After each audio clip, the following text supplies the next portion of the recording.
សន្ទុះប្រាក់ដុល្លារអាមេរិកបានធ្លាក់ចុះឆ្ពោះទៅរកកម្រិត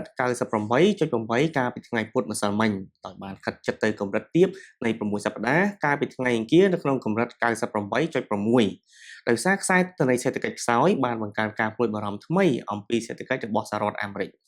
សេវាកម្ម ISM ចុងក្រោយបំផុតរបស់ PMI បានបង្ហាញថាការធ្លាក់ចុះក្នុងខែឧសភាគឺជាលើកដំបូងនៅក្នុងរយៈពេលជិត1ឆ្នាំដែលអូសបន្លាយដោយសារការធ្លាក់ចុះយ៉ាងខ្លាំងនៃអាជីវកម្មថ្មីៗនិងការកើនឡើងនៃថ្លៃដើមនៅក្នុងការផលិតមូលហេតុដោយសារសារពើពន្ធថ្មីបានដាក់ចេញកន្លងមកនេះដោយឡែកពីគ្នាទិន្នន័យពីប្រភព ADP បានបង្ហាញថានយោជកឯកជនបានបន្ថែមការងារត្រឹមតែ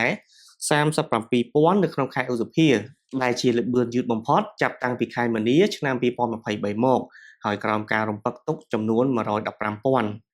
ផ្ទុយទៅវិញរបាយការណ៍នៃការស្ទង់មតិការបើកការងារនិងការផ្លាស់ប្តូរការងារដែលហៅកាត់ថា JOLTS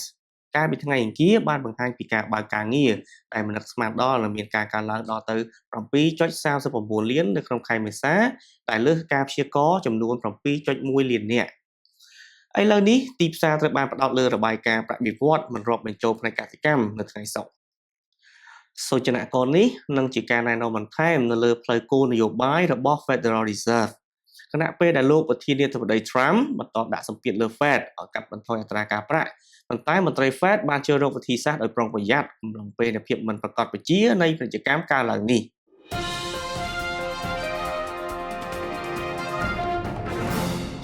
មាសបានស្ទុះងើបឡើងវិញកាលពីថ្ងៃពុធដោយបានកើនរហូតដល់ $3,370 ក្នុង1អោននិងឈានដល់កម្រិតមួយខ្ពស់បំផុតក្នុងរយៈពេល1ខែដោយសារសេដ្ឋកិច្ចអាមេរិកខ្សោយជាបន្តបន្ទាប់បានធ្វើឲ្យមានការព្រួយបារម្ភជាថ្មីអំពីសេដ្ឋកិច្ចសេវាកម្ម PMI បានបង្ហាញថាផ្នែកនេះធ្លាក់ចុះក្នុងខែឧសភាជាលើកដំបូងក្នុងរយៈពេលជិត1ឆ្នាំដោយសារការធ្លាក់ចុះយ៉ាងខ្លាំងនៃអាជីវកម្មថ្មីនិងការកើនឡើងនៃថ្លៃដើមក្នុងការផលិតមូលហេតុទំនងជាដោយសារជាប់តាក់ទងទៅនឹងពន្ធគយថ្មីរបស់រដ្ឋបាលត្រាំដែលឡែកពីគ្នាទិន្នន័យ ADP បានបង្ហាញឲ្យឃើញថានយោជកឯកជនបានបន្ថែមការងារត្រឹមតែ 37,000 ក្នុងខែឧសភាដែលទាបជាងការព្យាករណ៍និងល្បឿនយឺតបំផុតចាប់តាំងពីខែមីនាឆ្នាំ2023វិនិយោគិនឥឡូវនេះបានងាកទៅរកទិន្នន័យស្ដីពីចំនួនការងារដែលមិនបូកបញ្ចូលផ្នែកកសិកម្មនៅថ្ងៃសុក្រសម្រាប់តម្រុយបន្ថែមទៀតលើទិសដៅគោលនយោបាយរបស់ធនាគារកណ្ដាលអាមេរិកខណៈពេលដែលលោកប្រធានាធិបតី Donald Trump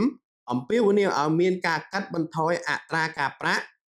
មន្ត្រីរបស់ធនាគារកណ្ដាលអាមេរិកនៅតែប្រុងប្រយ័ត្នចំពេលមានភាពមិនច្បាស់លាស់ទាក់ទងទៅនឹងពាណិជ្ជកម្មនៅលើផ្នែកពាណិជ្ជកម្មលោក Trump បាននិយាយថាវាពិតជាពិបាកខ្លាំងណាស់ក្នុងកិច្ចព្រមព្រៀងជាមួយប្រធានាធិបតី Xi Jinping ខណៈដែលសហរដ្ឋអាមេរិកបានដំឡើងពន្ធជាផ្លូវការទ្វេដង